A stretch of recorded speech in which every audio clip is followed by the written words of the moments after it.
Ce qui se passe à l'instant T au Togo est très grave. Ce qui se passe au Togo de Faure Gnassingbé est vraiment grave.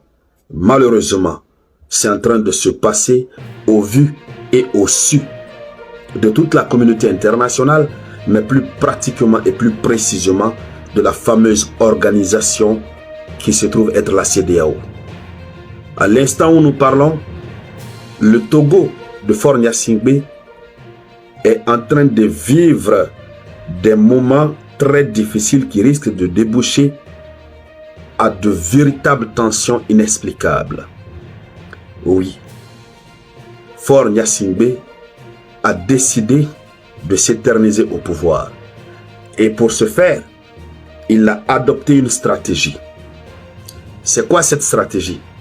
C'est la stratégie qui consiste à faire comprendre au peuple togolais qu'ils sont désormais dans un régime parlementaire. Ils passent alors ainsi d'un régime présidentiel pour un régime parlementaire.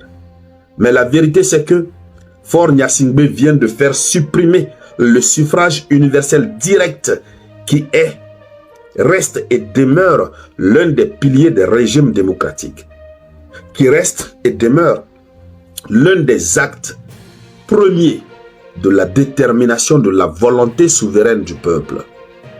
Chères dames, chers messieurs, il n'y aura plus d'élection présidentielle, n'est-ce pas, au Togo.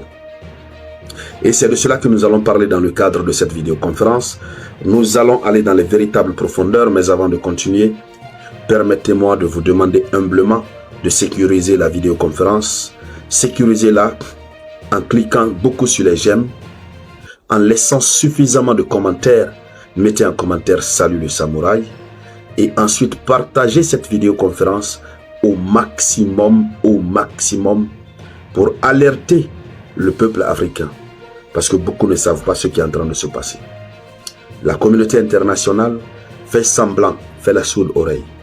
La France, qui se dit être un pays extrêmement démocratique, observe tout ça d'un œil silencieux. Elle ne dit rien. Alors, qu'est-ce qui s'est réellement passé? Qu'est-ce qui se passe? Mesdames, mesdemoiselles et messieurs, le président Faure Gnassingbé a fait adopter une nouvelle constitution au Parlement. L'Assemblée nationale a donc voté une nouvelle constitution. Ça ne fait pas encore 48 heures. Cette nouvelle constitution qui a été votée supprime définitivement le suffrage universel. Autrement dit, le fait pour les citoyens de se lever, d'aller dans les urnes, voter pour celui qu'ils veulent, qu'ils les dirigent, comme ça s'est passé au Sénégal, ils ont supprimé ça dans cette nouvelle constitution. Ils disent que désormais, c'est un régime parlementaire. Et donc, le peuple va élire les députés et les députés élisent, choisissent le président de la République. Désormais, le président est choisi par les députés, pas par le peuple, choisi par les députés. Le mandat qui était de 5 ans passe à 6 ans et c'est un mandat unique. C'est cette affaire de mandat unique, c'est sur cette partie que les cadres de l'administration togolaise qui sont favorables, n'est-ce pas, à Faure Gnassingbé, sont en train de se baser pour dire non, il ne fera pas 2 mandats, etc. Ce sont des politiques. Nous savons qu'avant la fin de l'échéance des 6 ans, il va faire encore adopter une nouvelle constitution. Rappelez que cette constitution fait entrer le Togo dans sa 5e république. Alors, partagez la vidéoconférence. Nous allons aller maintenant dans les profondeurs pour décortiquer, pour expliquer. Partagez la vidéoconférence. Et merci de la suivre jusqu'à la fin. Faure Gnassingbé se croit très malin. Il a utilisé la ruse pour voler au peuple sa souveraineté. On le sait. D'abord, cette nouvelle constitution a été votée par le Parlement. Et c'est à lui de promulguer. En temps normal, dans une véritable démocratie, Cette constitution doit passer au référendum. Le référendum, c'est quoi? C'est le fait de recueillir l'avis du peuple. Le peuple doit se prononcer. Est-ce que le peuple est d'accord avec ça ou pas? Mais tel n'est pas le cas. Il ne le fait pas. L'Assemblée a voté la loi constitutionnelle, il va la promulguer. C'est d'ailleurs la raison pour laquelle l'opposition togolaise s'est levée. Ils sont vent debout. Ils disent que cette loi constitutionnelle ne sera pas promulguée par le président. Aujourd'hui, je crois 28 mars 2024, ils étaient en conférence de presse. L'opposition était en conférence de presse. Toute l'opposition réunie. Des policiers sont entrés. Ils les ont fait disperser. Et l'argument utilisé, c'est quoi? C'est que la conférence de presse n'a pas été annoncée et ils n'ont pas reçu d'autorisation pour faire leur conférence de presse.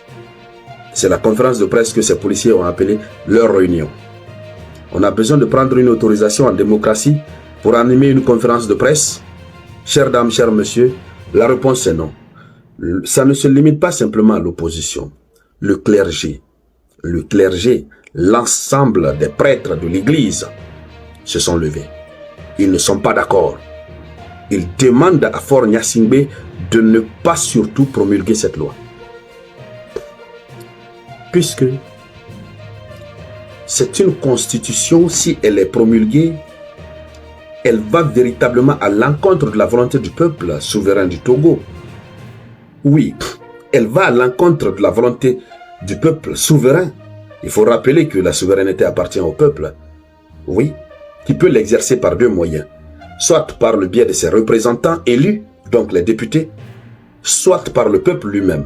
Mais lorsque la question est existentielle, lorsque nous avons en face une question très nécessaire, la nécessité de la question ne relève plus de la compétence des représentants du peuple, mais le peuple lui-même doit se prononcer.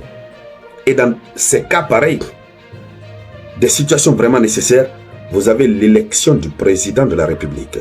Vous avez l'adoption de la Constitution. Ces deux éléments sont et doivent impérativement être soumis, n'est-ce pas, à l'approbation du peuple. Mais comment comprendre qu'on retire ce droit au peuple et on dit ce sont les députés?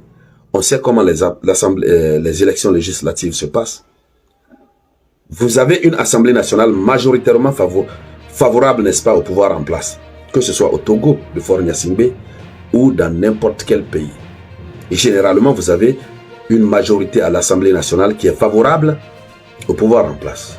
Ce qui fait que les élections devraient avoir lieu en 2025 au Togo. Alors, Faure Gnassingbé ne veut pas de cela.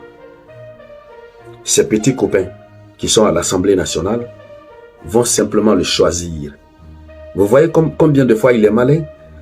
Et avant la fin de ses 6 ans, il va encore créer un autre système pour enlever la question d'un mandat unique. Il va encore être désigné par l'Assemblée nationale. Puisque ceux qui sont à l'Assemblée nationale, c'est lui qui les fait venir. C'est lui qui les fait venir. Donc pour protéger eux aussi leur intérêt, ils ont l'obligation de le choisir. Devoir de reconnaissance et protection de leur intérêt. Voici le Togo qui est en train d'entrer dans un autre régime. On pouvait être d'accord si tout le peuple acceptait. Parce que c'est la volonté du peuple. Si le peuple votait régulièrement, qu'il n'y avait vraiment pas de grande opposition, on pouvait comprendre et accepter. Puisque chaque pays est libre de choisir le régime politique qu'il veut. Si vous voulez, vous pouvez adopter le régime de la royauté chez vous, comme au Maroc. C'est ça. Mais tant que le peuple est d'accord avec, il n'y a pas de problème. Mais vous dites que vous êtes dans la démocratie. C'est inscrit dans cette constitution. Et la fameuse nouvelle constitution aussi dit qu'elle est démocrate.